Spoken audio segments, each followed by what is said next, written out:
আজকের যে প্রোগ্রামটা হয়েছে, যে প্রতিযোগিতার মাধ্যমে আপনারা সবাই নিজেদের ট্যালেন্ট শোকেস করতে পারছেন, এই জিনিসটা কিন্তু অনেক আরও হওয়া উচিত। এবং আমাদের যে রিসেন্ট কিছু প্রবলেম নিয়ে আমি কথা বলতে চাই, যে আমাদের দেশের ইয়ুথরা কিন্তু অনেক ফোনের প্রতি অ্যাডিক্টেড হয়ে গিয়েছে।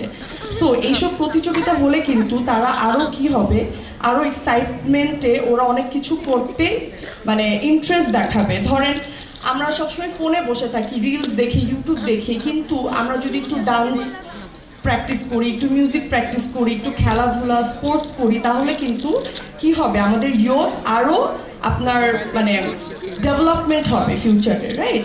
কুষ্টিয়ার 6টা উপজেলার বিভিন্ন স্কুল নিয়ে ক্লাস 4 থেকে 10 পর্যন্ত স্টুডেন্টদের নিয়ে বিভিন্ন কম্পিটিশন এবং সেমিনার করা উপলক্ষে এখানে একটা হিউজ ইস্যুস ছিল যে সম্পূর্ণ কুষ্টিয়া জেলাটা এখানে উপস্থিত।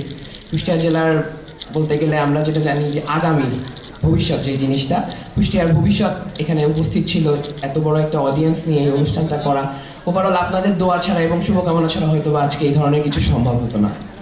সেই জন্য আমি সকলের প্রতি আমার আন্তরিক কৃতজ্ঞতা পোষণ করছি এবং সকাল থেকে আমাদের হোয়াইট পিস অ্যাসোসিয়েশনের ডাকে সাড়া দিয়ে যারা আমাদের এই অনুষ্ঠানে এসেছেন তাদের প্রতি আমি আন্তরিক কৃতজ্ঞতা পোষণ করছি। আজকে এই অনুষ্ঠানটা হয়তো এতটাও সহজ ছিল না আয়োজন করা। যারা আমাদেরকে সহায়তা করেছেন, আমাদের পৃষ্ঠপোষক থেকে শুরু করে আমাদের ভলেন্টিয়ার, আমাদের অর্গানাইজার, সবার প্রতি আমি আসলেই আন্তরিকভাবে কৃতজ্ঞ। কারণ তাদের অনুষ্ঠানে তাদের যে অবদান, তাদের অবদান ছাড়া আজকে ইয়ুথ ফেস্টিভ্যাল 2.0 এই জায়গায় অবস্থানটা নিতে পারতো না।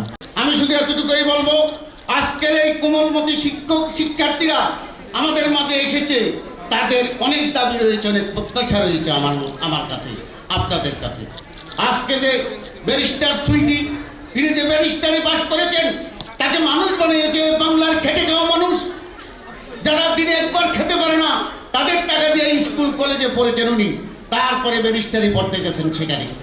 আমি প্রফেসর ইয়াকুব আলী আজকে বিশ্ববিদ্যালয়ের প্রবেশী এমনি হয়নি, এই সরকারের এই দেশের মানুষের খেটে খাওয়া অর্থের যোগান দিতে গিয়ে, রাষ্ট্রকে দিতে গিয়ে আমার পেছনে খরচ করতে হয়েছে লক্ষ লক্ষ টাকা অর্থ। তাদের টাকা দিয়ে আজকে আমি মানুষ হয়েছি। সুতরাং তাদের প্রত্যাশা আমার কাছে বেশি, আমাদের কাছে বেশি, আমরা যারা শিক্ষিত লোক। সুতরাং আমাদের ঘুরে দাঁড়াতে হবে, যত রকম ষড়যন্ত্র আছে তা